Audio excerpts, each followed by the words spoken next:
২৪-এর গণ অভ্যুত্থান পরবর্তী বাংলাদেশের রাজনীতিতে অন্যতম আলোচিত নাম আসিফ মাহমুদ সজীব ভুঁইয়া।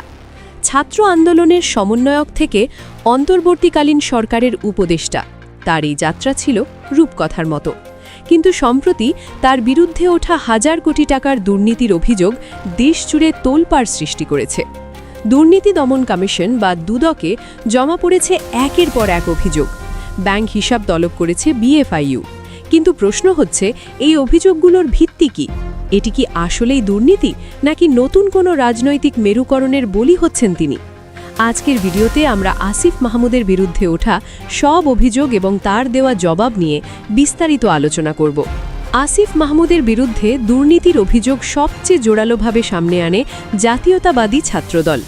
২০২৬ সালের ১৯ জানুয়ারি নির্বাচন কমিশন ঘেরাও কর্মসূচির সময় ছাত্রদলের সাধারণ সম্পাদক নাসির উদ্দিন নাসির সরাসরি অভিযোগ করেন যে আসিফ মাহমুদ উপদেষ্টা থাকাকালীন হাজার হাজার কোটি টাকা আত্মসাৎ করেছেন।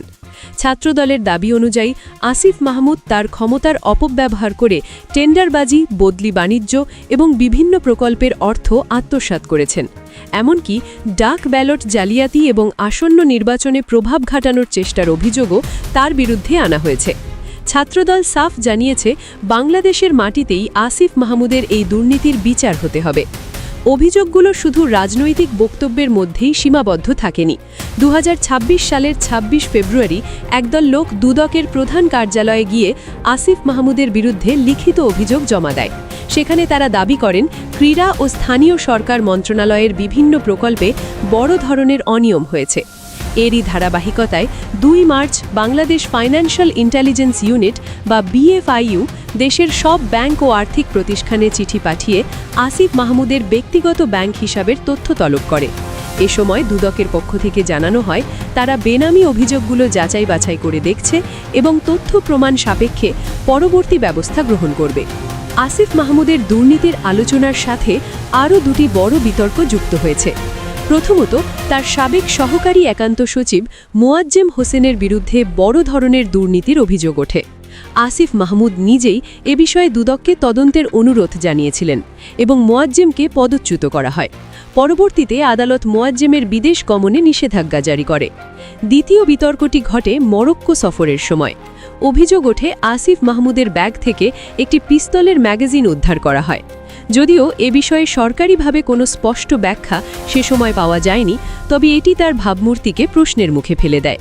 অভিযোগের পাহাড় যখন তার মাথার ওপর, তখন আসিফ মাহমুদ চুপ থাকেননি।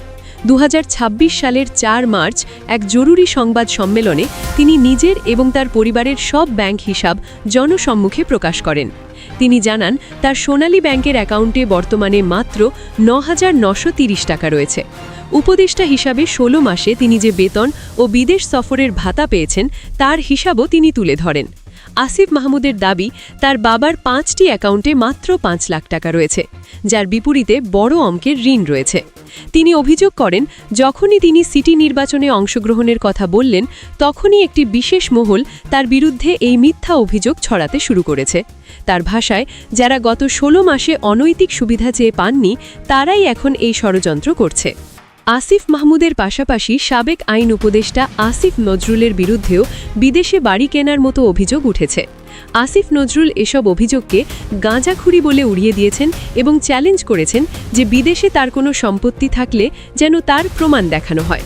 মূলত অন্তর্বর্তী সরকারের বিদায়ের পরপরই এই উপদেষ্টাদের বিরুদ্ধে অভিযোগের ডালপালা মেলতে শুরু করেছে, যাকে অনেকেই রাজনৈতিক প্রতিহিংসা হিসাবে দেখছেন।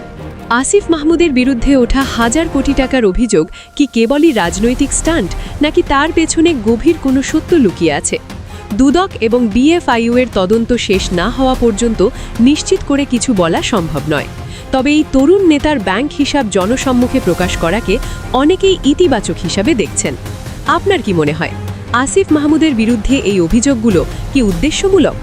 আপনার মতামত কমেন্ট বক্সে জানান। ভিডিওটি ভালো লাগলে লাইক দিন এবং শেয়ার করুন। বাংলাদেশের রাজনীতির সব আপডেট পেতে আমাদের চ্যানেলের সাথেই থাকুন। ধন্যবাদ।